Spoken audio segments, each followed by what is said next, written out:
Hello. We are just fixing the camera because YouTube doesn't let us preview it properly anymore. So we kind of have to do it. Yeah, it looks fine. Yep. All right, beautiful. Hey, okay. Oh my God, we're wearing the same shirt. This is unacceptable. Excuse me. So, hey, everyone. So, Hi, everyone. Apparently, I'm sticking around for the first one. So, hi, everybody. Welcome to the wonderful live stream, the 2nd of the July. Yeah, so we're here on a lovely, well, it's kind of sunny Saturday morning, I guess. Mentioning our horrible soundtrack. Yes, we'd like to apologize if you hear a lot of knocking on the line. That is not due to your connection. It is not due to our connection. It's due to some workers that are on the roof who seem to think that a Saturday morning is a wonderful time to start fixing the roof. Which, to be fair, it does need to be fixed. But, yeah, like I'm not going to complain about that because we've been waiting on them to fix the roof for over a year. So it's just mighty annoying right now. But yeah, if you hear some extra noise, I'm sorry. We can't do anything about that. But on the bright side, they're finally fixing our roof, which has been essentially disintegrating for the past 2 years. Yes. So that's the light. That's good. Yes. Hello, Jenna. So yeah, we haven't really made a plan for this stream, but it is a bonus stream, so we'll try not to just stick to our usual stuff, I guess. Yeah, so basically what happened was that we got really busy in June, and as a result we did not manage to get a live stream out. It just like slipped right by us. Yes, hello, Boo. Yes. You can really see little cat ears. Whenever we stream, if there are folks here who haven't come to our usual streams, whenever we stream, Boop suddenly decides that he must have all the attention. Yes. Yeah. He's just a camera hog. That's what he is. He's an attention hog. Yes. So yeah, if you have any questions or if any topics you want us to talk about, feel free to just pop them in the chat at any time. Yep. You don't have to wait for us to invite you. Especially because there's a little bit of delay between when we actually speak and you actually receive that signal. Yes. So yeah, don't be polite. Do just, if you have questions or statements, just throw them out there. Just go for it. Yeah. Yeah, but because we had AudioCraft in June, and then we had Continuum and a bunch of other stuff that I can't even remember. And I had a bunch of recording. And that's right, because you did all of the Seabrook stuff. Yeah. Our lead actors recordings for Seabrook in June. We honestly just forgot. It just slipped by. Yeah. Because normally we plan our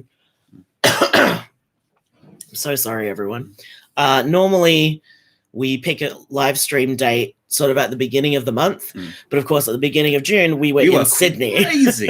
Just crazy. So because at that point we were also launching NIM as well. So. Oh yeah, that was the other thing. Oh my God, was only a month and a half ago. Yep. Feels like 1,000 years. Yep. I did check it the stats this morning. It's hit 5,000 downloads. Awesome. I'll post about that on the Twitter and stuff. Yes. Once we're finished here. So I am sorry. I don't know why my throat has decided talking is bad, but here we are. So the reason I went and changed my shirt, by the way, is because we were wearing the exact same color shirt, and I don't like to do the matching gay thing if I can help it. I get one a year, and I save it for weddings. Yeah. I've been more generous than that the last few years. It's true. We've definitely matched more than once a year. Well, we have matching suits now, so we have matching suits. So if we're dressed up to the nines, that's kind of how it happens. Yeah. But I'm an individual, damn it. So yeah. We are not some portmanteau horror. No. I am totally down with queers that are the kind of matching set, but that's just not me. No, not even slightly, no.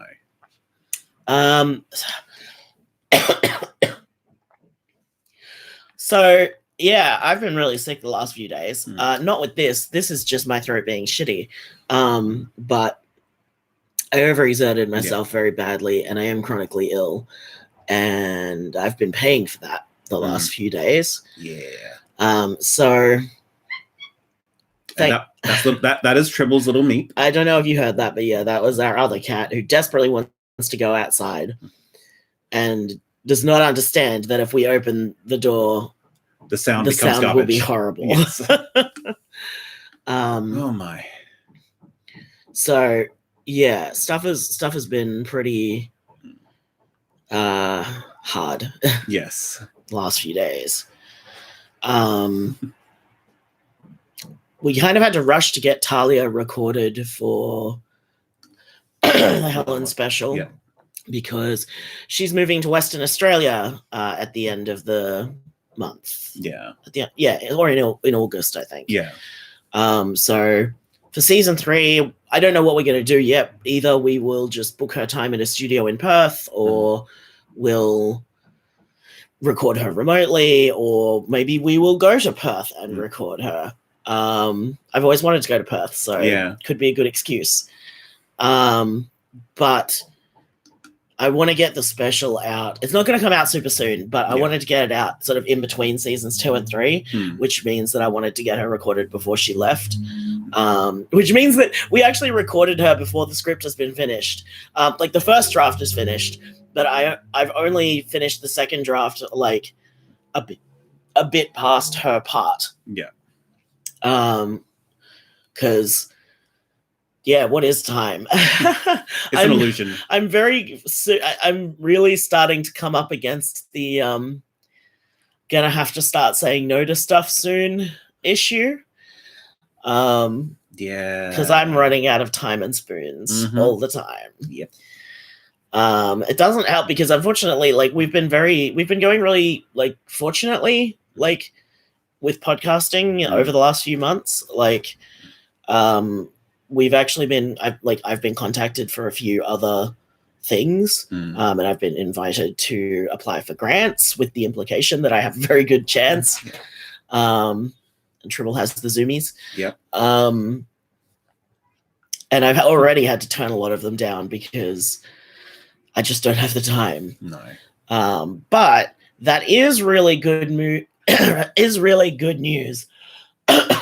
for the project I want to do after Love and Luck, because I feel like now we're getting known enough and we've been invited to enough stuff that if I look for funding for the next show, we might actually find some. Yeah. Which that's exciting. Because like one of the things that is worth noting that as independent podcasters, we don't wait for funding. We just fund it ourselves, and it's expensive. Yeah, and I mean, I know most of our patrons, you're all in the US, and the arts industry in Australia works really differently. Most arts in Australia is government funded. Now, that might sound like a good thing. Like, you might hear that and be like, oh my God, the government invests in the arts. And that's true. That is and I mean, it is a good thing that the government invests in the arts. Yeah. That is true. Unfortunately, it's kind of the only model. There's not a lot of successful independent arts. Most independent arts is not profitable. No. Usually if you get profitable, it's because you get picked up by an international group or a government run broadcaster like the ABC. The big channel networks like our TV channels don't usually snap up local talent. They used to. There used to be a pipeline, but the pipeline's kind of collapsed these days. Yeah. I mean, they do still have quotas. The government has quotas for our broadcasters they have to have I think it's 10% original Australian content. Yeah. But these days that tends to be reality shows. It's all reality shows. If you make fiction, you're not going to get a job in Australian arts through the usual pipelines. Because one of the reasons the pipeline's dying, actually, is we used to have a very strong community television industry. Yeah. And that used to be people's entry point. And then from there, you would go to things like ABC and stuff like that, and then maybe go to other stuff. Or you would it's kind of a joke, but it's also very true. Yeah. You get a job with Neighbours. Yes. Neighbours is one of the breakout zones. Yeah, I don't know if it's very popular in America, but I know that I know Britain loves it. It's extremely popular in Britain. It is like, as far as I've been told, it's a soap opera, by the way. Yes, Neighbours is popular enough around the world that even if it got cancelled in Australia, it would still be made. Yeah. And yeah, for a long time, Neighbours has been the the pipeline. Yeah. But also Australia hasn't cottoned on to fiction podcasts yet. No. It's getting better. Yeah, we've been organizing the meetups here in Melbourne, and we've met a bunch of new people. We have a pretty active Facebook group. It's not super active, but considering there's only like 50 people in it, it's pretty good. Yeah. So anyway, apparently, welcome to the stream. Aaron's going to complain about funding for a little bit, which is why you're all so important, by the way. Yes. like legitimately. Like Patreon has literally changed the way that we can think about doing projects. Yeah, 100%. Like, if we didn't have you guys, then like we would probably have had to run another Kickstarter, which was very stressful and made me very sick. It's just really hard. And the fact that the Kickstarter took so much of our energy at the start of the production process is probably why we felt so burnt out at the end of it. Yeah, probably. I think you're right, actually, because it's oh, cool. Yes. Oh, that's really good. Also, why is the chat not properly visible? I expect it's probably because we've got the text. What increase. text? If we go. Oh, I know what you mean. Yeah. Can I move it over? No. Why is everything hard? We'll just have to reduce the text back down, I think. How do I do that? Sorry, give us a moment. Allow me. Technical troubles. Wait,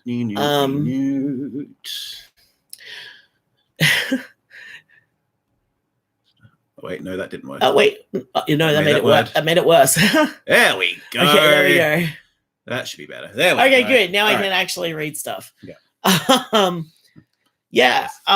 And that's actually I've talked about this on some other places, but there's actually like it's pretty normal in Australia if you're an artist, any kind of artist, whether that be performing arts or like a writer or anything or a tech.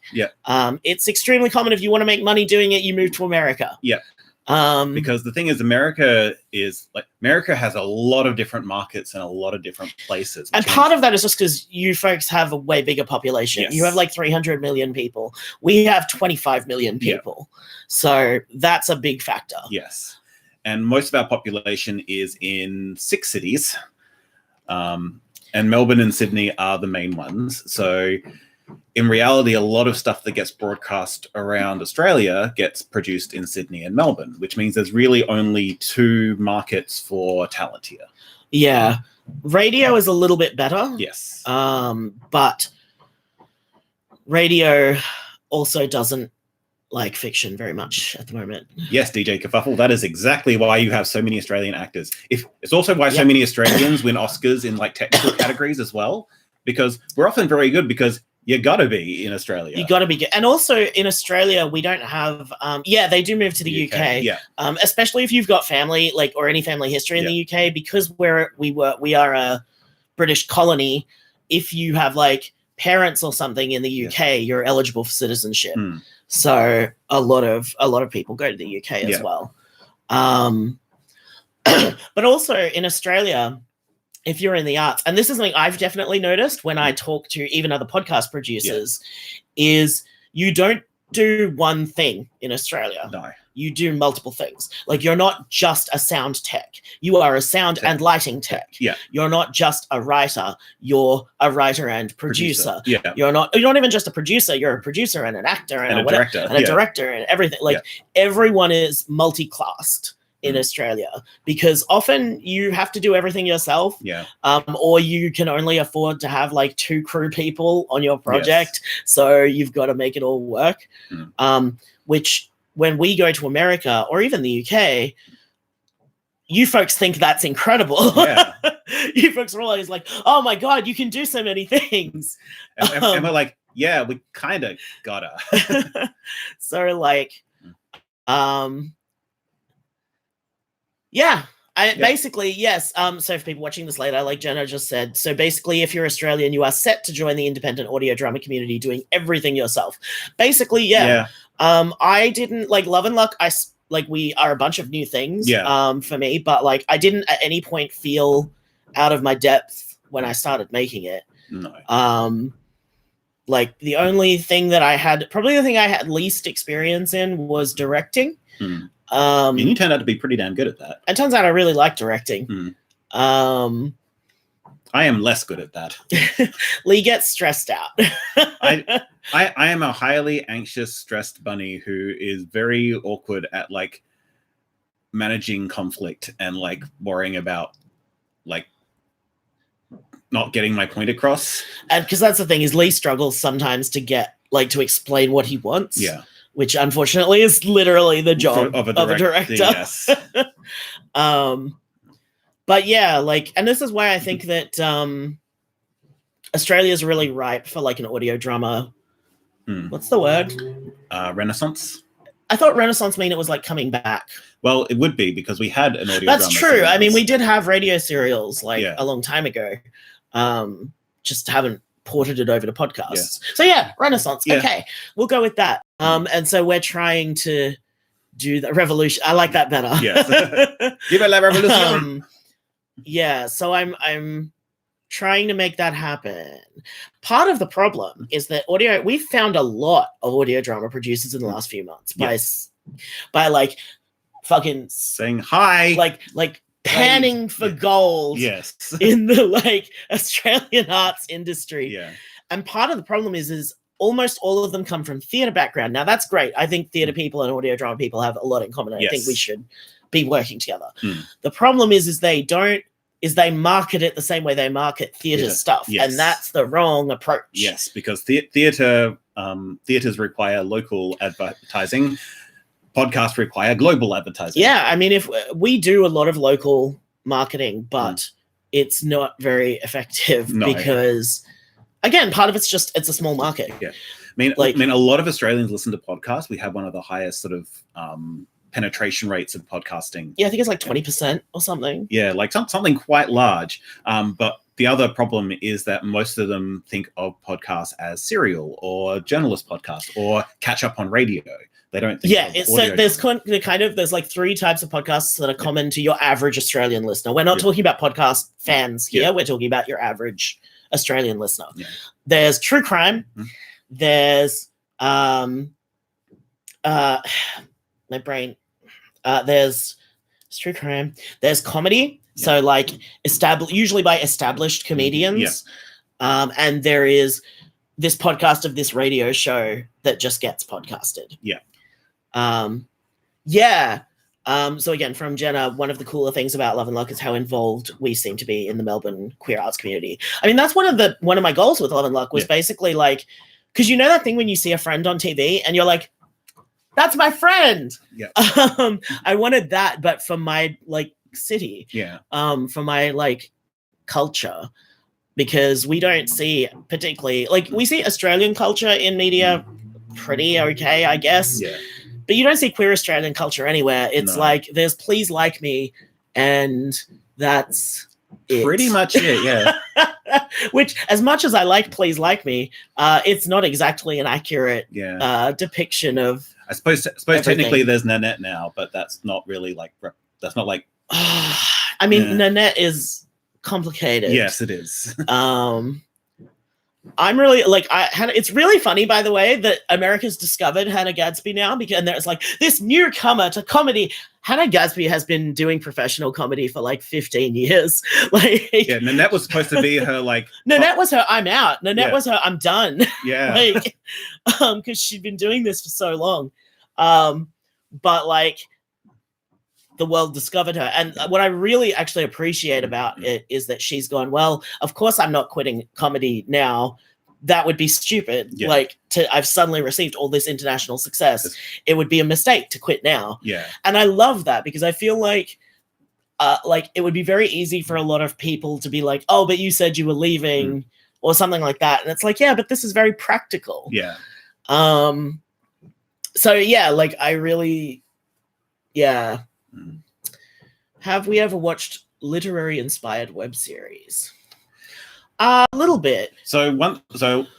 Talking web series, like we actually have a group of friends who made a web series recently called what was it? Trying My Best. Trying My Best, which is not literary in a sense, but it's not literary at all. No, it's how would you describe it? It is a sexy fucked up comedy show. It is extremely. It's honestly very Australian. Yes. We watched because we went to the premiere because again they're friends of ours. Yes. And it's extremely Australian because the comedy group is made up of Australians and New Zealanders. Yeah. And it is extremely the comedy is extremely Australian and New Zealand. Yeah. It's I can't describe it very well, but it's very good. It's worse. It's probably the best way to sort of describe it in a non-describey sense is that they decided to make an entire music video called Sex Pants. Yeah, it's very special. Yes. Honestly, I do recommend it. It is extremely weird. Do not watch it at work. Do not watch it at work. Do not watch it around children. But it is extremely good. Oh, cool. All right, I'm definitely going to look into some of these. So DJ Kavaffle just posting about we don't see much of queer culture in general, and a lot of characters feel kind of like straight people stereotypes. I agree with that very strongly. Yes. And this is like one of the reasons that, again, why we make the show. Yeah. Like, and one of my things as well is because it's a romance show, but the characters get together in the first 3 episodes. Yeah. Like I wanted to, because I feel like Jenna just apologized for typing so much. Please don't. This is fantastic. Yes. Please, the thing is about these live streams is that they are so much better when everyone talks to us. Yeah, 100%. So like, absolutely. If you have any sort of comments whatsoever, please just put it through because we can talk for an hour, but it's hard if we don't get feedback. Yeah. 100%. Don't feel bad about typing in the chat. That's fantastic. Yes. And yeah, like one of the things like I lost my train of thought. Queer characters, queer representation. Yes. Yes, romance. Because I get really tired that the only queer love stories we see are just them getting together. Yeah. We don't see what comes after that. And like me and Lee, we've been together for 12 years. Yeah. Like the good stuff happens after you get together. Yes. Like, you know, we hear happily ever after, but how often do we actually see the happily ever after? And that was one of the main things I wanted to do with the show. And also, because fiction is the way it is, often when you do see relationships, and this actually goes for straight relationships just as much, is they're really bad relationships. Yeah. There's this general idea that any romantic like plot line has to have conflict that has to come from within the relationship. Yeah. And not really. And the thing is, like, that's where a lot of, like, especially teenagers learn about relationships from media. And what kind of relationships are you going to have if you've never seen healthy relationships in media? You know, like, yeah, exactly. It's the happily ever after that we don't usually get to see. That's kind of my point. That's what I want. That's what I want because, and even as we've added more like characters and more romantic relationships to the show, like we don't write anyone out, you know, no one rides off into the sunset because that's not how relationships work. No. You know, the good stuff comes later. Like, yeah, I don't know. And I mean, especially as we get older and as we've been together longer, like you really notice a lack of characters that have been together for a long time or even a short amount of time, a lot of time. Or if they have been together a long time, there's a lot of like, almost like the relationship is sort of, there's nothing in the relationship. Yeah, like everyone, like that, the old married couple stereotype, which like, I get why it's funny, but it's not real. No. Like, and when it's not funny, it's sort of like that stereotype of like two people eating silently at in a restaurant, stuff like that. That's sort of almost like that sad and loneliness, even though we're together thing. Always shown as tragic. Yeah. Even though sometimes we do eat silently in a restaurant together, but it's really nice, actually. It is. Like, every now and then we show our phone some funny tweet that we've seen. Yeah, like good. The thing is, it's like you don't have to be talking all the time to love being together. And also characters that like each other. I feel like that's missing a lot. Ugh. Okay, so we have some questions. Yes. So, and everyone, so I will comment on this first, talking about how everyone is welcome and accepted, and it's not queer sadness porn in the show. Yes. That's like, that was really important because a lot of queer stuff is very like focused on one corner of our community, like focused on gay, focused on lesbian, focused on trans. And I wanted to not do that because that's not what it's like. You know, I mean, like, yeah, I just, not our life. A lot of it just comes down to the show is the way it is because that's how my life is. That's how our lives are. That's our friends. Like, that's, thank you, screaming child from outside. That is not a screaming child. That is a screaming woman. Oh, I can't tell. Yeah, Julie. Oh, that makes me really happy. DJ Kafafel commenting about talking about polyamory not being portrayed negatively. We are polyamorous. Yes. We have never been monogamous, our whole relationship. And yeah, that's a whole other thing that like, you know, obviously wasn't appropriate for season 1, but in season 2, that's why we have Julie. That's why we introduced like Storm and all this kind of stuff, was because like, also polyamory is super common in our lives, in our friendship circles. Yeah. Like, and yeah, you don't see any polyamory love stories. No. That's why I was so excited about episode 91, where we had a love song. Yes. You know, like, it's like the fact that it's kind of just a sweet poppy tune was actually really important to me when I was working with Tiara and James when we were all working on it. And I say working on it, I sat there while they worked on it and I gave feedback. Yes. But like, you know, they were like, is this too like frivolous? Is this too silly? And I was like, no, you don't understand. That's the point. Yes. Like, I want it to be frivolous. I want it to be silly. I want it to be sweet and sunny and just like, you know, because we don't have that like in our stuff. Yes. Yes, Kaleidotrope is very good. I have not caught up on it. No, it's, we are podcast makers. We have less time to listen to podcasts than you might think. Yes. So I'm going to go back up. Jenna asked the question, how do we get the idea to do stuff over voicemail? So let me tell you the story of how the show was created, basically, and conceptualized.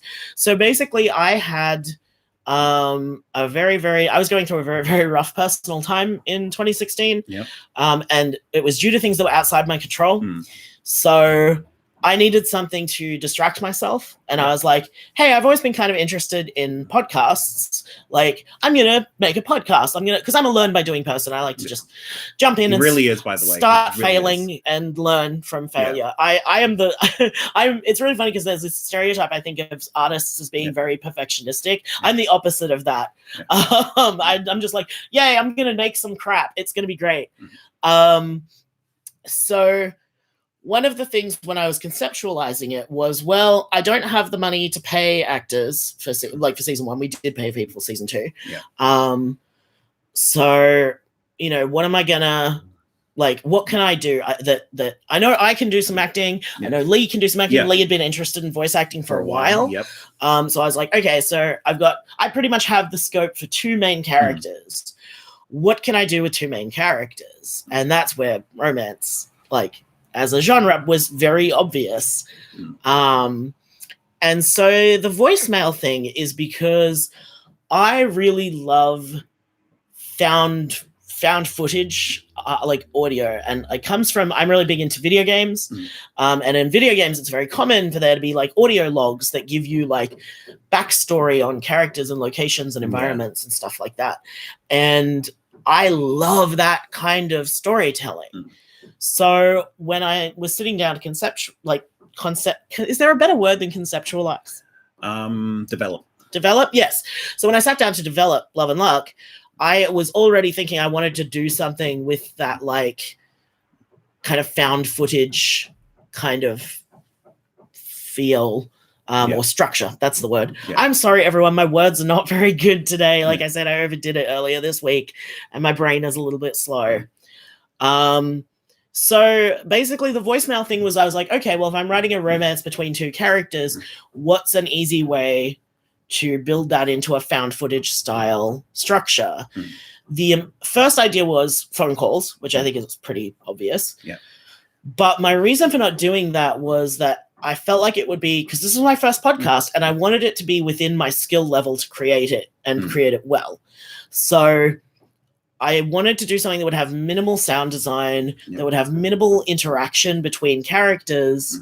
You know, and I was like, well, what works a little bit like a, you know, like a diary or a letter, but audio, and voicemails was kind of the answer to that. So basically everything that the show is, I can trace back to me just going, okay, what do I have the resources to do? And how can I use those resources to do the kind of thing that I like consuming? So that's how we ended up with voicemail structure.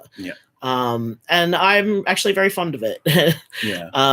It's going to be kind of sad when the show ends.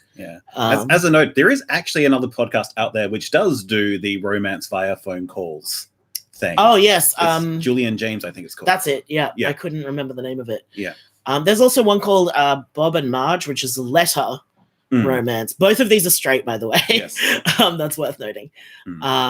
So yeah, that kind of epistolatory storytelling. Oh, look at me. I used a big word. So many syllables. By the way, I'm a high school dropout, so like chase your dreams, kids. So like, hypersyllabic. Yeah, so that's kind of how that came about. I saw someone mention feeling bad that, you know, loving Julie and she's already dead. I'm so sorry. It's one of the reasons when like people are like, oh, no one dies in Love and Luck. I'm like, well, no one gets killed, but like death is a part of life. Like, you know, I don't want to like, yes,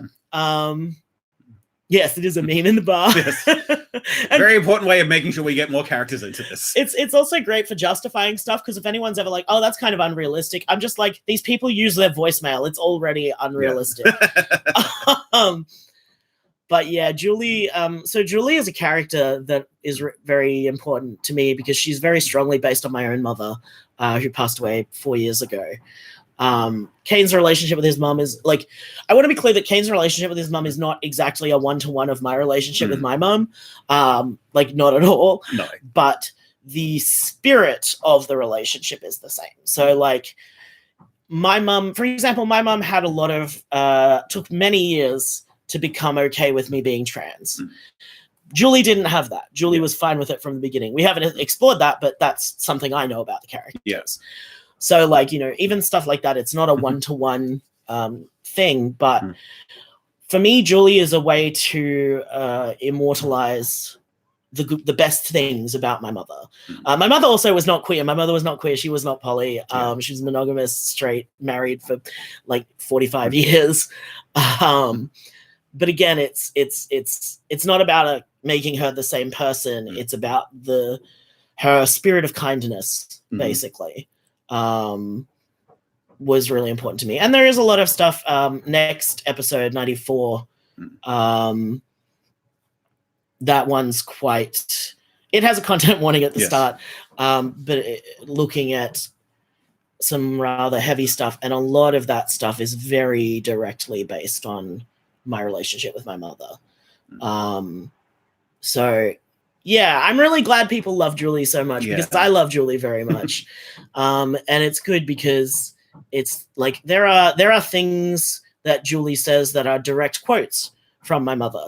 The tape where she talks about what makes up a family, that's pretty much, I mean, like, I made it prettier, but that's pretty much exactly what my mother said to me. When I was a little kid, I asked my mom what family meant, because, you know, when you're a little kid and you learn a word and you're like, what's that mean?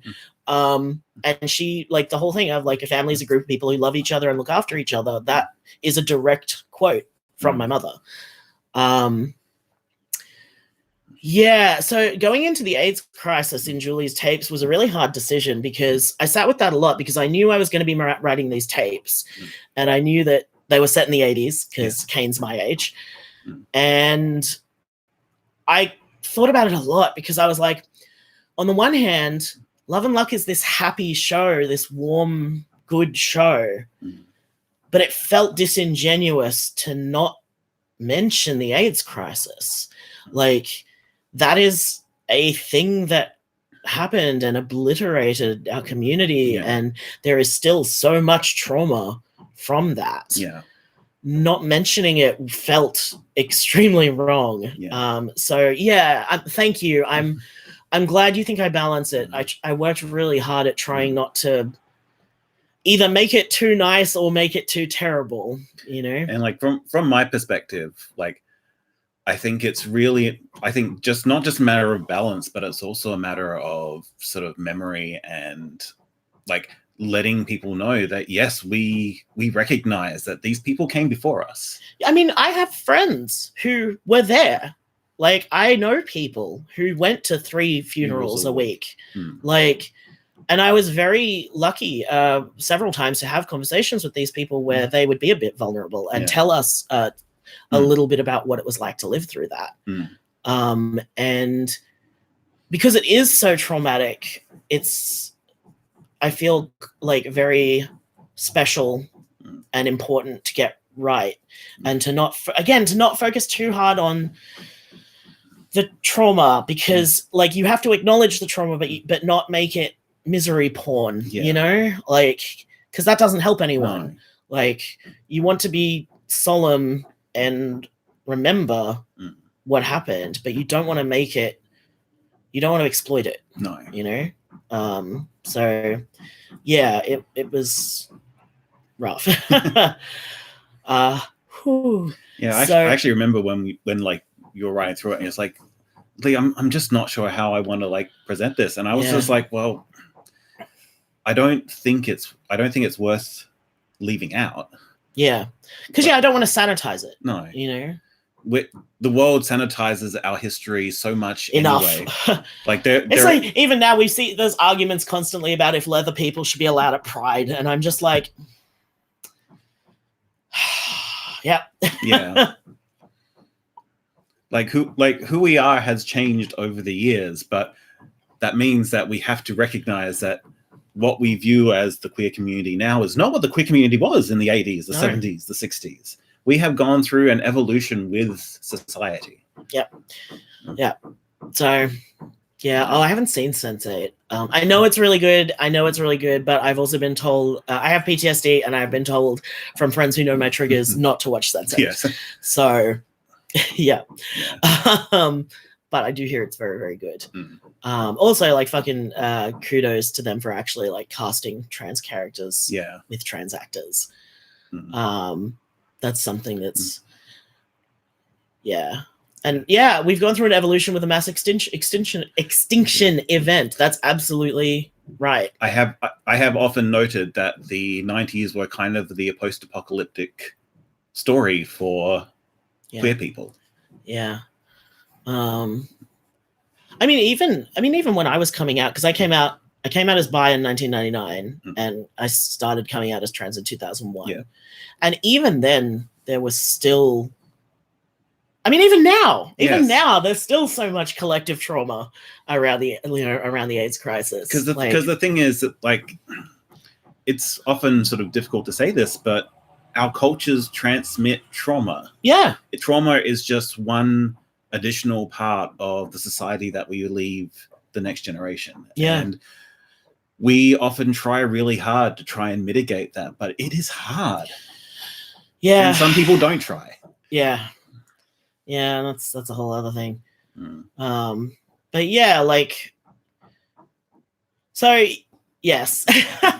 I'm gonna scroll up the chat because I haven't been paying as much attention as I should. And I want to make sure I didn't miss anything. Oh my god, that makes me so happy. Alicia said they've been trying to work out reasonable ways to leave voicemails for their best friend. That makes me really happy. I've had a couple of people actually say that they've left some cute voicemails after listening to the show, and that is wild. Yes. That is incredible. Because the thing is, we both hate voicemails. I hate phones. It's kind of funny that I wrote this story because I hate phones. Like, I hate phones a lot less because before I moved into my current role, I was a call center worker for roughly about 10 years.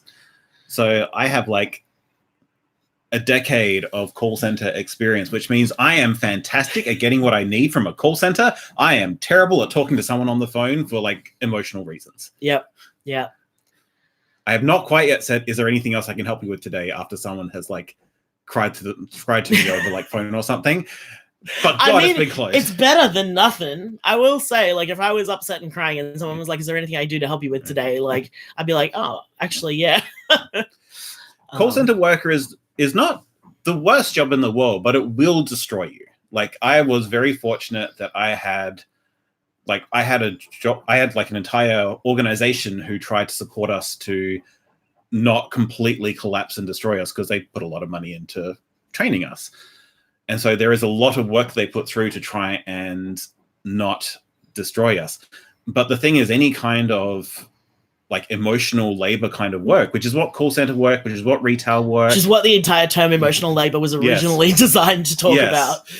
Like, those kind of discussions are just, they will take it out of you, and it will, like, I remember when I was on the phones, like, I would come home and I'd just be like brain dead because because I had spent all my emotional energy. Especially when you work for Telstra. Yep. Like, so Telstra is our primary telecom company. Yeah.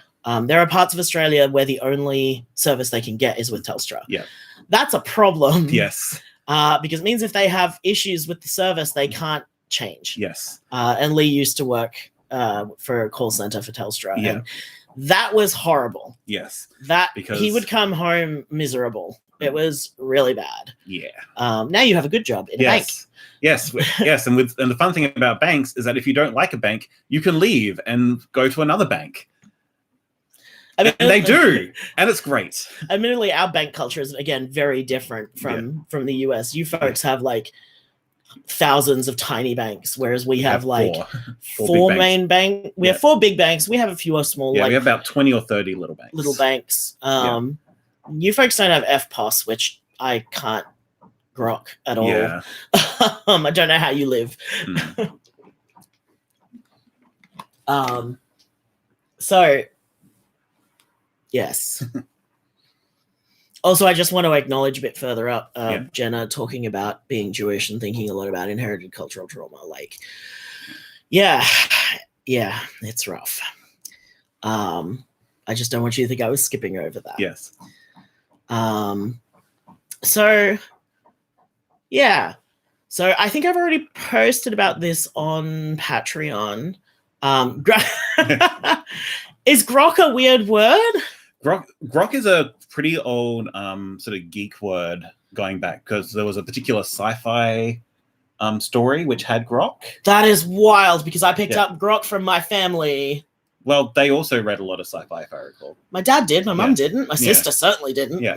Right. So grok as a term was meant to be this idea of understanding something so completely that, like, you know exactly the same way that someone else does. Like, that's sort of what grok meant to mean. What it kind of means now is just, I comprehend, I understand. I get it. Yeah. Like grok, like, that's the way it's used now. Like, if you say, I grok that, it means I get that. Yeah. Basically. It's a pretty one-to-one sort of translation.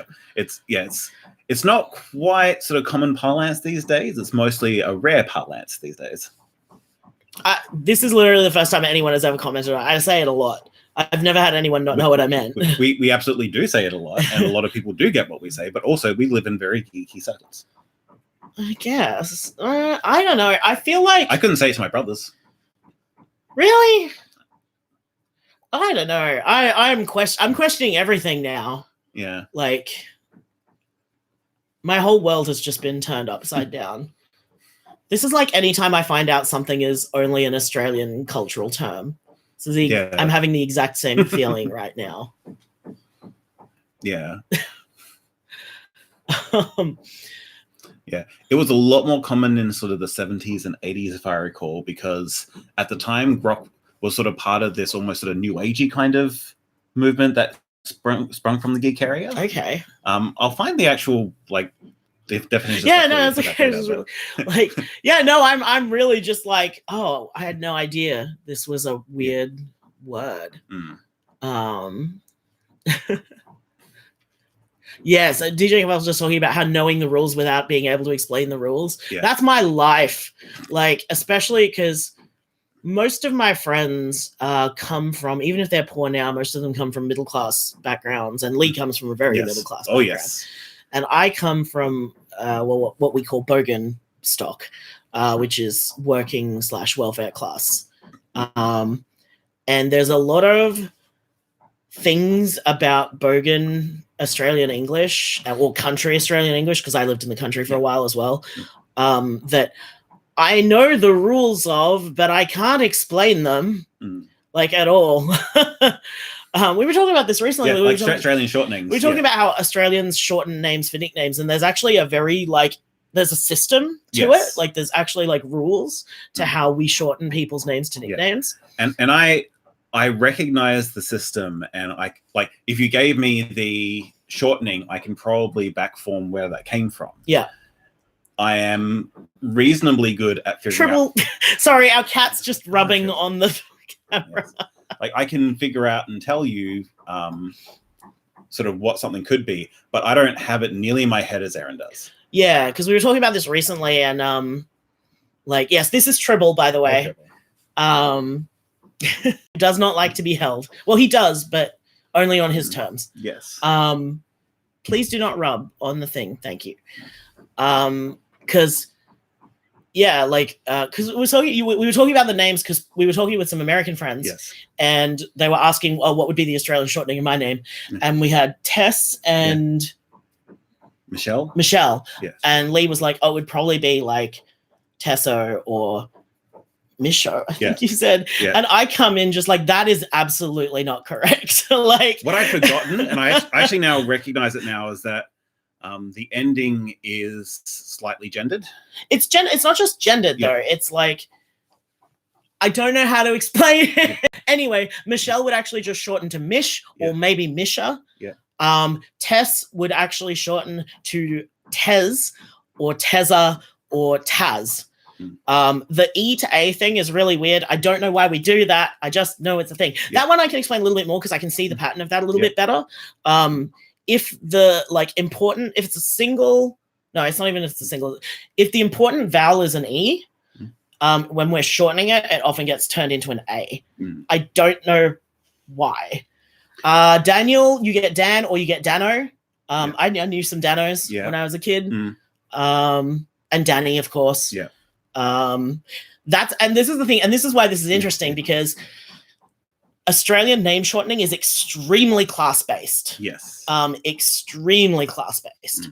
Like, it's not to say that like middle and upper class people don't use the shortenings, but like it's way more common. Like at one school I went to, I think every single boy in the class had some kind of Australian.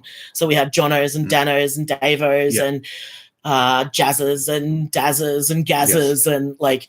As a note, just so because. Context. Ours becomes Zeds. Yeah. So Gary becomes Gazza. Yeah, and like Jeremy becomes Jezza. Darren becomes like Dezza. Like.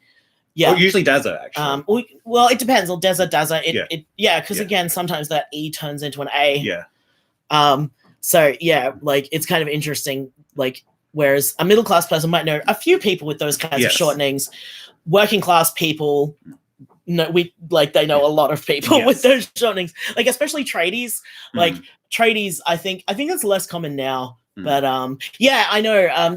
People just noting R and Z are not that similar. Yeah, I can tell you exactly why, because I've done the linguistics degree. Lee has a degree in linguistics, and I can actually tell you that R and Z are actually incredibly well connected. Oh yeah, because your tongue kind of makes the same shape, huh? Yeah, because R and Z are both done sort of just behind your teeth, just on that little ridge.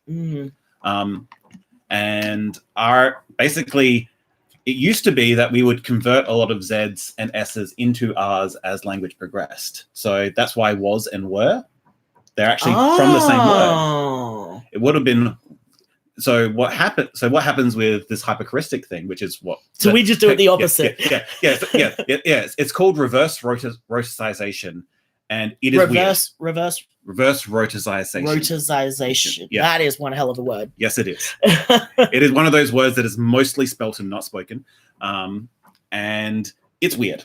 Yeah. Like it's particularly weird in a construction. The only reason we do it in this case is because the form of like making these sort of shortenings is you always cut off and use the first syllable. That's not true, but for the most part. Yeah. For example, Alicia usually becomes leash. Yeah, that's true. Yeah. Or leisure, just Yeah. leisure. That's Yeah. pretty common. Yeah. And so for us, we don't pronounce our R's at the end of syllables. So if you have Gary and change it to Gar, that's actually really hard for us. Oh, yeah. Exactly, right? So the only thing in our system which lets us change syllables is the R to Z. And that makes sense because like one of the biggest differences between like the Australian accent and the American accent is R's. Yes. Which is actually what I get mistaken for American here in Australia a lot because I pronounce my R's. Because long story short, I do come from, again, Bogan stock. And when I moved to Melbourne, people made a lot of fun of me for my rural accent. So I had to learn to talk like the cultured people do. But it doesn't sound quite right because I learned it. But I can't really access my old accent now unless I'm actually like talking to my sister or something. And I have a similar thing from the opposite background, but mine was a lot less traumatic. Basically, what happened was I came from Adelaide, which has a much more sort of highfalutin sounding accent. People from Adelaide often sound British. Yeah. And so what happened was when I got to Melbourne, people like commented and occasionally made fun of it. And because I wanted to fit in, I then started moving my accent more towards general. I still sound kind of. If it makes you, Janet has commented, they can't tell the difference in Australian accents. For the record, most Australians can't either. No. What actually happens is Australians just know that you sound different. Yeah. It's not that they can identify, oh, that's a rural accent. It's that you sound weird. Yes. And a lot of Australians would love to insist that we don't have regional accents and that we don't have class accents and we don't have ethnicity accents because there's like three main. There's three main sort of accents, social accents. Yeah. We call them in linguistics. We call them sociolects. Okay. It has dialects and the sociolects. Yeah. There's certain the trick is like there is geographical distribution in all these accents in Australia. The trick is that it's not consistent enough that you can look at an accent and say that's where it's from. That makes sense. Yeah. Because you could take someone from rural Western Australia and put them in Queensland and they would fit in. Yeah. Even though they're very far apart. Yes. Whereas if you take someone even from just Ballarat. Yeah. Or a bit further, probably a bit more remote than Ballarat. But if you go a little bit out of Melbourne, like if you drive for 4 hours out of Melbourne, that's a really different accent. Yes. And there's also a sense that we actually know that lower class people in cities have a different accent to lower class people in rural places. But again, it's not consistent enough because number one, we move all the time in Australia. Like we are constantly on the move. So even if you have that's why, by the way, if you ever see Australians arguing about what something is called, that's because there are regional argument. So the classic one is we have to decide on a term to describe it. I'm actually going to use the Adelaide one because I actually think it's more correct. A potato fritter. Yep. Adelaide's the only place that calls them that. Where I come from, it's called a potato scallop. And here in Melbourne, it's called a potato cake. These all sound like very different things. What it actually is a piece of potato that's been battered and deep fried. Yeah. It's delicious and yummy, but also like no one can agree on No one can agree what it's called. But what I find tends to be the area where Australians start to realize there's differences. Australians aren't very good at like recognizing that there are different accents in Australian.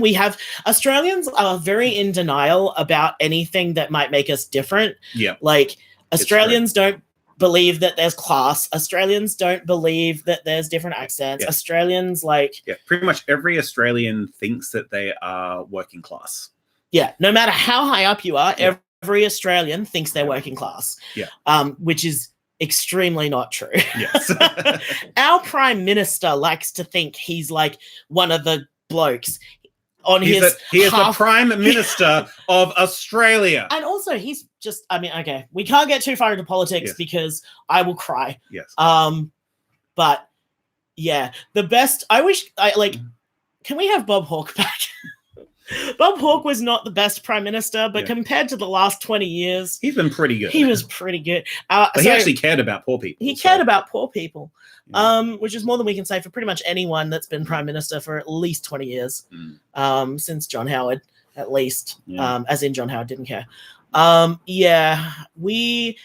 we have been importing a lot of American politics, and it's a little bit alarming. This is Boop to rescue us from the tyranny of the world. Yeah, a lot of our right-wing parties here have actually been borrowing from American politics a lot, which is Boop. It's Boop with a P. Tribble and Boop. Tribble and Boop, or Boop and Tribble, however you go. Who this one doesn't like to be held unless we're live streaming. Yeah. And then he loves to be held. So, I mean, good job, kitten. Like, at least you're entertaining. Yeah. As a fun fact, Tribble got named so because he was my depression cat. Yes. He was the we cat. got Tribble because Lee's depression was really bad, and it was like, okay, what are steps we can take to improve the average level of coping? Yeah. And so we got Tribble. And we didn't know what to call him for the first few hours. So we called him Butthead for his first few hours with us. But then I decided Tribble because Tribble's cute. Tribble's like make this sort of relaxing little purr thing. And that was... Yeah, and they're like fluffy and they make people happy. And that's like part of it, apparently. And yeah, so he's Tribble. Yeah. And Boop was actually named by an internet friend of mine who, when we were discussing getting a second cat, said, get one cat, name it Boop. Get 2 cats, name it Boop Boop. Yeah. Get 3 cats, name Boop Boop Boop. And yeah, so even before we'd even met Boop, he had a name picked out. Yep. Fortunately, it suits him very well. Yes. Well, the fun fact, because one of those weird things about when you call animals, you always change it to 2 syllables, even if it's a 1-syllable word. For Boop, it's like Boop is kind of a bit weird. So we say Boop Boop. Yeah. When we call him, we call Boop Boop. Yeah. Which I don't want to do in the actual voice because he's going to think I'm going to give him a treat. Yeah. But yeah, our cats are very good. Tribble is extremely smart, frustratingly so. He solves all of anything he tries to play with. And so then he's bored and doesn't play with it anymore. Give him a treat, you monsters. He gets a treat every day. These cats are so spoiled. Oh, actually, that's a really cute thing. Let me tell you the story of our cute cats. So Tribble has chronic constipation issues. Yep. So every day he gets half a mil of, I don't know what that is in American measure. I don't know what that is in imperial, but half a mil of paraffin oil. Yeah. Now, Tribble loves paraffin oil. It's his favorite thing. Yep. Getting his medication every day is the absolute highlight of his day. Yep. If I am late giving him his medication, he will come find me and yell at me and bark at me until I go give him the oil. He loves it more than anything else. Yep. And so... Okay, good. So medicine is in metric in America. Yes. Thank Christ. I'd hate to see you try to measure out medication in fluid ounces. Oh my God, yeah. What even does? What does it go down beyond ounces? What's the next one? Tell us in the chat what the next one down from ounces is, because I don't know. Yes.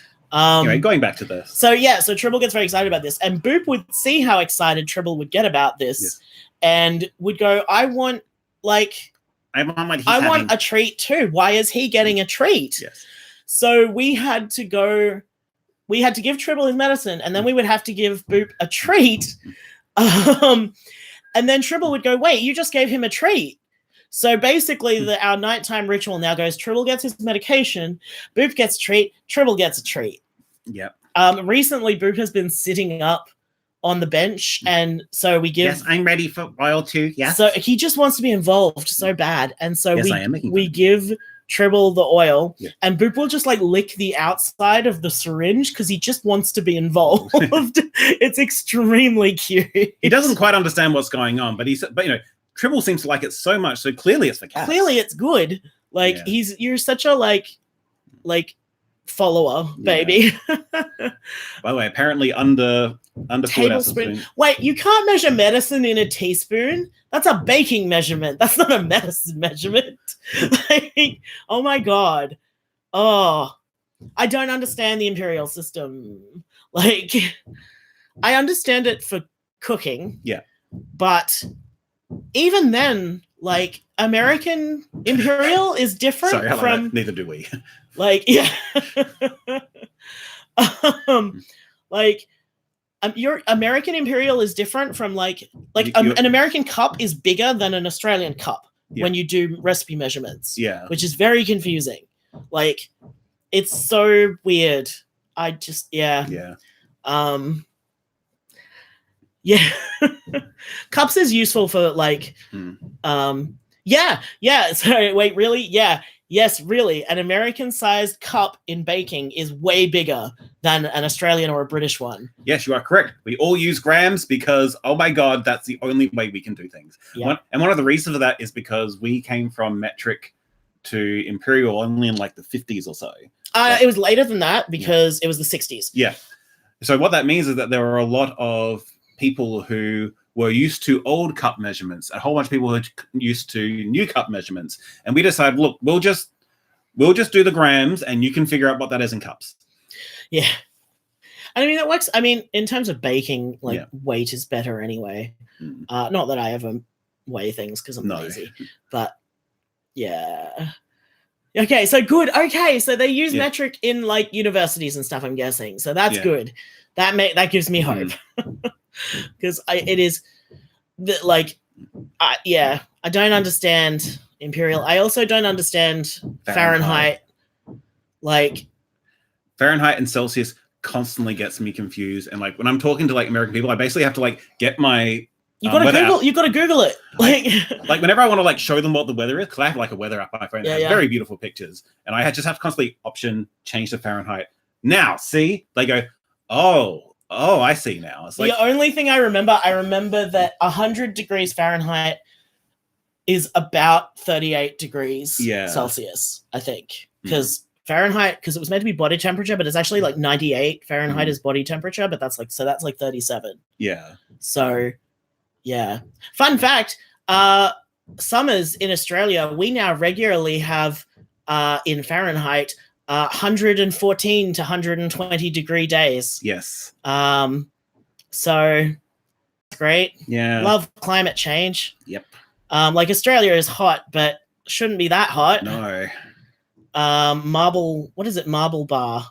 Marble Bar. The hottest place in Australia. That has occasionally hit 50. That hit 52, I believe, is its yeah. So I don't know what that is. That's 52 degrees C. See, what's that on? I'm gonna do a Google. 52 C 2 F 125 degrees. That's the hottest temperature. The little town in You are correct. You are correct. In Melbourne, it has occasionally gotten to 44, 45. Oh no, we had some 46 days. And they were just horrendous. I had to walk home in that. Yeah, it's really bad. Climate change, like this is why in the last few years, Lee, because I grew up poor, I'm like, I can live anywhere. But Lee is like, no, we're not living somewhere without air conditioning. Because I know you, Aaron, and I know because I get really sick. I'm very prone to heat stroke. Yeah. Poor Lee, like one of the reasons for this probably is poor Lee was in the unfortunate situation of watching me collapse at a tram stop during one summer because I had like heat stroke, which I imagine is part of why you're so insistent on aircon. I've also seen you in situations where there is no aircon and you don't cope. No. And like I don't cope very well either, but when you don't cope, that causes problems. Sick. Yeah. If I don't cope, I just start going. To be fair, you think it's hot once it hits like 28 degrees. Like it is hot when it hits 28 degrees, Aaron. You have like it's just that we get much hotter. That's wrong. You have like British heat tolerance. Which is weird because I grew up in Adelaide, and Adelaide has like, Adelaide's very hot. Has runs of 35-degree days, peaking 40 in the summer, and it's a very dry heat. So you go out and it's like you have to. I way prefer dry heat. Like I love dry heat. I love dry heat much more than I love humid heat. But it does mean you need to pack 3 or 4 drink bottles in your backpack if you want to travel on public transport in Adelaide in the summer. Yeah. Like, I hate the tropics. I've only been to the tropics once. Yeah. No, that's not true. I've been a couple of times, and I hate it. Yeah. I stay down here in Melbourne where it's cold. Yeah. Alrighty. So, do we want to do a podcast rec round? I hadn't planned for that. Like we can, if you want. You know, like we didn't have a lot of plans for this, but you know, there are people here. Sure, we can do a podcast rec. We won't do the full like bunch that we normally do, but we'll find one that we both. You've thrown me for a loop. Yeah, that's right. I will start.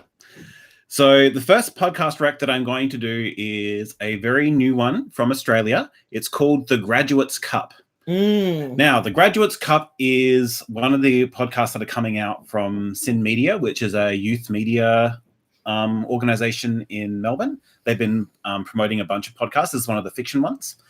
And The Graduates Cup is a faux documentary highlighting the drama that happens when a girl decides to push the issue and forcibly join a boys soccer team in order to get into the like school soccer finals in Victoria. And it's very well done as a documentary as it's going through it. So I only had a couple of episodes out at the moment, and I'm sort of looking forward to see where it goes from here. Yeah.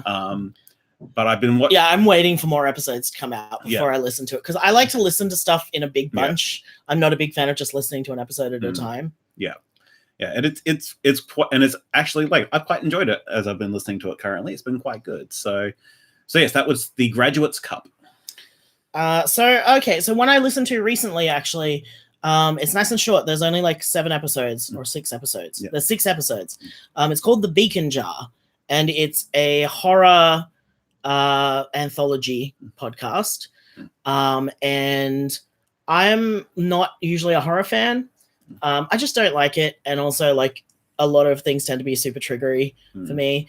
But I really enjoyed The Beacon Jar. It had a very good like traditional like the vibe is very traditional, like ghost stories around the fire. But the stories were really interesting, and I really liked where the horror came from and how they were done. And like, so the writing's very good, the voice acting is very good. They're just read, but they're read like audiobook style, and they're very, very well read. I don't want to go into too many details on the stories because I think they're all better gone into cold. Yeah. I will say my favorite one was probably Mountain, which is about mountain climbers. Yep. That's probably my favorite one. Yeah, it's very good. So that The Beacon Jar. And yeah, there's only like 6 episodes, so it's a nice easy catch up. Yeah. Oh, Magnus Archives is very popular. Yeah. The voice of our credits, Roz, she is absolutely obsessed with the Magnus Archives. It's her favorite podcast, including us. Like, yeah, I am. I listened to like the first couple of episodes, and I couldn't really get into it because the processing on the audio. I have auditory processing disorder, which is one of the reasons that our podcasts are very clear. Yeah. Because I can't understand shit if it's not. And I struggled a bit with Magnus Archives. I will get back to it eventually. But yeah, I found it very difficult to process. Yeah. What other I have a couple other horror podcasts I can recommend actually if people are into horror. On that vein, I will bring up another one myself. It's an Australian one called By the Billabong. What? I haven't heard of this. I told you about this a long while back. So By the Billabong is a Australian podcast which is on a very similar vein of sort of short spoken horror narrative kind of stuff. It's not story told, like it's actually like one person storytelling kind of thing. This one? Yes. Yeah, I know. I absolutely told you about that one. I don't remember you telling me about it. Yes. And one of the things about it is that it's often is a whole lot of sort of historical Australian stories. So that the idea is that they're from a whole bunch of different times and places, including one sci-fi one, which was actually quite fascinating. So yeah, that's By the Billabong. It's a very similar kind of anthology horror kind of. I'm not sure if it's really terribly horror, but you know, there's there's some spooks. I mean, horror is always one of those things, right? Where one person's horror is another person's thriller, is another person's like suspense mystery. Like, you know, it's very hard to pick. Oh, I also recommend, if any of you have small children in your lives, there's a new podcast from ABC called Little Yarns, and it looks like this. Oh, that's backwards. Yes, but it is. so it's called Little Yarns, and it's Indigenous Australian stories for kids, put out by the ABC. I didn't know they were Indigenous. Yeah, it's an Aboriginal podcast. They're all like, To add it. I haven't listened to it yet. I will get to it. But I feel pretty confident recommending it anyway, even without listening to it, because I think it's really good when it's produced by the ABC. It's good when people actually put money into Indigenous stuff. Yeah. So yeah, that's very good. So yeah, it's aimed for little kids. I think up to 7 years old, sort of 7 years and under is kind of the demographic. So if you have kids in your life, it's a really good one. Oh yes, transcripts. I don't like transcripts. I just don't. I don't like reading a transcript. I like captions, but as far as I know, we're the only people that use captions for podcasts. Yes.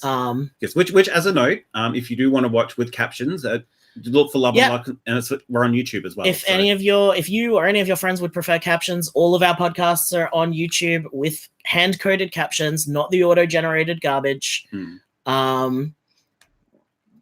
Yes. Yeah, I can't get into transcript. It feels like homework for me. Reading a transcript while listening, it feels like homework, and I don't enjoy it at all. So I'm trying to convince more people to put their podcasts out with captions. I don't know if it's gonna happen. Yeah. I need to get back to working on. I have a big document that's how to make your podcast more accessible. Yeah. Because my background is in disability arts, and it's extremely where I come from. Yeah. And it's weird when I went again, this is one of those things where I started Love and Luck and I was like, well, obviously I'll have captions. Yeah. And then I actually got out into the podcast industry and was like, oh, I'm the only one who has captions. Okay. Yeah. But I really do want to encourage people to put it's going to be huge. It's already 10,000 words long and it's nowhere near done. So when I finish it, I'll release it as a article and as a video. I'll record it on my DSLR, and that way, because again, that makes it more accessible, possibly as a podcast as well. Yeah. I think the trick is that transcripts are a lot easier than captions. And don't get me wrong, I'm not trying to shit on transcripts in general. I'm saying I don't like them. I'm not saying they're bad. I think that transcripts are a perfectly acceptable accessibility word. Accessibility option? Yeah, sure. But just I personally don't like them. And I don't think they're as effective. Yeah. But they're absolutely perfectly reasonable, especially if you're an independent podcaster. Captioning takes a lot of time. Yeah. I only just finished season 2's captions a week or so ago. Yeah. It takes a long time. So I'm not gonna be down on anyone who doesn't have the resources for captioning. That's unreasonable. But yes. I also this week I bought one of the 3 cables I'll need to use my DSLR for live streaming. So maybe in a couple of months, we won't have to use this shitty little webcam. Yes. And we will have a better video. I mean, not that it matters that much since our live streams are just us talking, but there's also just the fact that our internet connection will not be good enough to give oh yeah, we're not doing 4K shit. No, absolutely not. We have Australian internet. That's just not happening. No. We keep wondering sometimes you Australian Australian YouTubers are often putting 4K content. It's how? And the answer is they're always uploading. Yeah. Always be uploading. Always uploading. ABU. Because even people in countries with good internet have to be always uploading. Yeah, Maximum Fun finally came around. It's taken a long time. We've been, I say we as in the podcast industry, has been encouraging Maximum Fun to have transcripts for a very long time. Yes. So it's nice that they're finally doing that. Yes. And like, again, I get it. Even unscripted stuff, it takes extra work to have a transcript. But I mean, making any podcast good takes work. Yeah. Like, and that's what bothers me when people don't even have transcripts, because like, you know, it already takes a lot of work. You already have to spend time and money and resources on making a good podcast. It's not unreasonable to spend a little bit of money and resources on making sure you have transcripts. Yeah. And it's really not that much extra work. I mean, a lot of indie podcasts release their own transcripts, even unscripted ones. And these days you can like go on rev.com and get like, you know, it's $1 per minute of audio to get a transcript written up. Which to be fair, $60 an episode is a lot for people who don't have a lot of budget, but also like it's important. Yeah, but I'm more referring to the rev if you're like Maximum Fun and you have money, it's really not that expensive. Yeah. Okay, so I'm not going to name the one in the chat, but I am very against podcasts using their fans to do transcripts, because I think that that's part of your job as a podcaster. Like, I mean, it's like saying, hey, everyone, we recorded this podcast and now we're going to let the fans edit it. Like you're outsourcing the work on your podcast to your fans, I think is very irresponsible.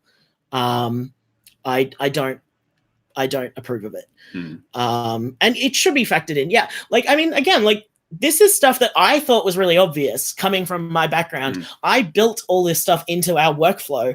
All of our shows have like scheduled time for transcripts and captioning. Like it's like, you know, it should be built in, just like you schedule time and resources for recording and for editing and all that. You should be scheduling time and resources for accessibility.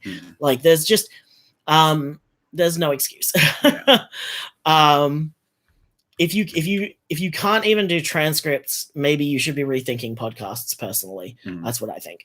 Like, I'm not saying there won't be exceptions, but I think if there's literally no way for you to do it, I question how you can still make a podcast if you literally have no way to add the work of transcripting to it. Because making podcasts is a lot of work. It's not easy. So, you know, I think maybe people think it's easy because it's cheaper than getting into film. And, you know, a lot of the earlier podcasts were literally just, I record a conversation, and then put it on the, and it's like, well, yes, that is one way of doing it, but it's not going to be a very good podcast if you do that. Yeah, exactly. So it's yeah. Hello, baby. The baby is coming back for a cuddle. Even though Boop is the biggest one, he is fat and heavy and large. He is still the tiny baby. He has literally an entire kilogram on Tribble. Like he's bigger than Tribble by a kilogram, but he is the baby. Yes. Like he is the tiny kitten baby, aren't you, tiny kitten baby? In fairness, when we got him, he was a tiny kitten baby. Yes. Like he was like he could sit in your hand. It was, and now you are basically as small as your head is now. He's not super keen on this. He likes the attention. Yeah, the baby is always the baby. Exactly. Like I am baby. I am baby. We are too old to use that meme. Yeah, we are. We are not just old in age, but old as in out of touch. Yeah, it's true. You especially. Lee is not up to date on memes. I'm a grandpa when it comes to memes. Frequently, like I had to explain what yeet meant to him a couple of months ago. To be fair, I was never on Vine. Yeah, but like, it's been a while. Is this one of those I don't know what yeet means and it's been too long and I'm afraid to ask situations? Okay, yeah. So yeah, I'm the meme translator in this relationship. Baby, you have dirty eyes. You need to clean your face. He also, when Boop was a kitten, he was really, really, really sick, as in on a lot of drugs, really very ill.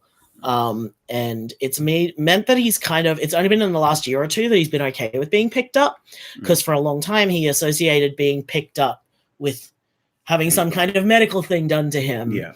And he still doesn't like to be too close to people's faces, because we would have to like check him. Yeah. Yeah, poor little baby. Comments out. Alicia commented, "My favorite thing is explaining a meme to my father and watching him over apply it in all circumstances." Yes. This is very good.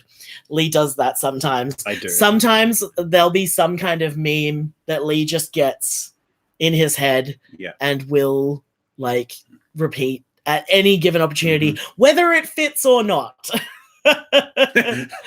Gets in the car, yeet. Yeah. What was it? There was actually something. I don't remember. Doesn't matter. What time is it? Okay, cool. So yeah, we might finish up in a few more minutes, because I have Justin, who plays Ricardo, coming over for headshots a bit later.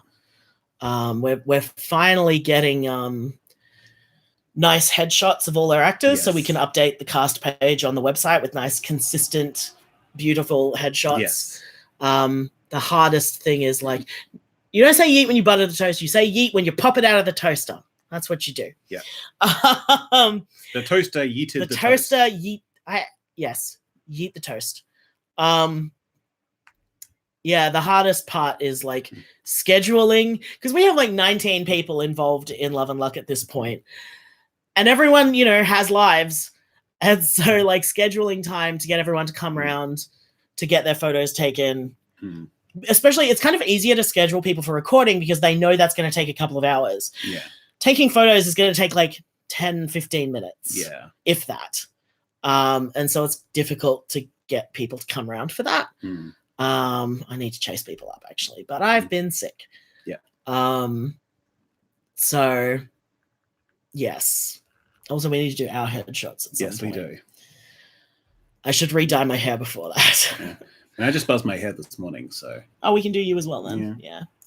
Although the question is if we still want to try and get our cats in our shots. That's a good question. Because our current headshots have our cats in them, which I very much enjoy. Yes. Well, there's a vote for yes there. Yes. Being critically ill does make everything hard. It this last week or two has really been kicking my ass. I have been really struggling. I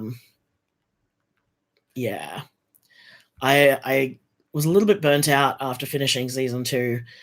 And then when we launched NIM, I was a little bit burnt out from that. So like I'm still recovering from burnout and trying to be a person. And trying to keep working on stuff, and it's been rough. It is still moving. It's just slower than I would like. And yeah, this week has just been a write-off. Got basically nothing done. Well, that's not true. You got lots of things done. You're just not doing much now. And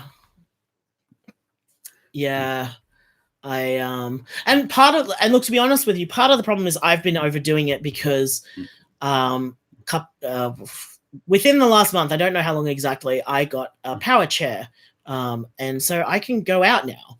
Like previously I used a walking frame, and that was too much effort. Like it was exhausting. And I got a powered wheelchair now. So I can actually like go out now in a way that I couldn't before. And so I've been doing that a lot and overdoing it a bit. But I mentioned it to my doctor, and she was like, no, I think that's good. Like, because you don't want to just assume you can't do things. So it's good to like wear yourself out and find the new normal and find the new limit. So yeah, it is a lot. So yes, we might end it here. Thank you all so much for like chatting with us. This has been really good. And we will look into when our next live stream will be soon. Yes. It will probably be a similar time and day. Yeah. This tends to be, we've noticed, the best time for everyone. Yeah. So we'll probably keep doing it now.